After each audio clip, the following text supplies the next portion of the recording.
Hi everybody, welcome back to 30 Days Until Done. We're working our way through Ekphrasis, and these last days of November, we're talking about different types of art. And here's an art that a lot of people don't recognize as art. They should. It's a video game. And we talked, or I talked the other day about like what is the art that's going to last from this time, and I said, well, movies will definitely be one of them. I think video games is going to definitely be one of them as well. I don't know how long the video game will survive as an art form. You can't know that. There's no way to know something like that. However, I do know that it's. I would think that this is going to be one of the things from this time that will be remembered is the video game. This is how a lot of people entertain themselves a lot of the time. Video games, when I was a kid, they were dumb and kind of terrible to play, and they relied entirely on reflexes. Of course, as they've gotten farther and farther, they've changed to the point where now they aren't simply sometimes you don't have to have any skill to win at video games. That's not necessarily the point. Sometimes it's a moment completely of art. Most video games today try to be a moment of art, at least in some ways. The big complaint I have for them is, for the most part, they have not been well written. Right, the stories are pretty terrible. And I played Assassin's Creed, and I liked all of it except for the story. As a professional story writer, I really did not appreciate the crap-ass story that they were putting together there.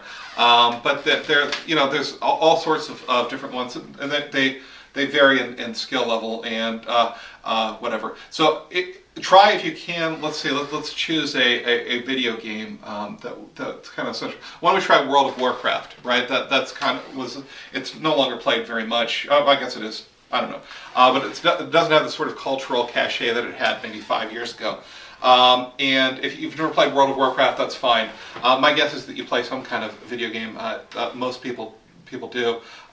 It could just be, solitaire or whatever. If not, then that gives you something else to write about. You are one of the few people who don't play video games, right? That most people do, and you probably have some sort of outsider status that you could talk about. Okay, so if I were going to write this, I would probably. I have never played World of Warcraft. I think most of you have, but I haven't. But if I were going to write, I'd probably write about Assassin's Creed or Star Wars Battlefront. That's probably what I'd write about. I used to play Battlefront a little bit, and the reason I liked it is it let me enter into that world that I had dreamed about as a child, and it was kind of like wish fulfillment from childhood, right? When I was a child, I wished that I could get into that world, and now you can. It's fantastic, right? Which is, of course, the appeal of the video game. Some of my there's if you. I think it was on addictinggames.com. There's one where you hurl. I think it's some sort of animal. It's like a hamster, and that's the only thing. It's just, how is the hamster going to die?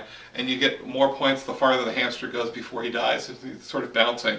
It's just a silly, weird game. This is just kind of crazy and creepy. Okay, so there are all those video games as well, and obviously it has nothing to do with skill. There was one I had where George Bush, it was just George Bush's face in a floppy body, and he would permanently fall to just keep falling, and it was just a weird thing that you could manipulate him to make him fly up higher, but then he'd hit things on the way down, and it was permanently him falling. I don't know. There's all sorts of video games like that. When you're done with this, post it down below, and we'll see you tomorrow on 30 Days Until Done.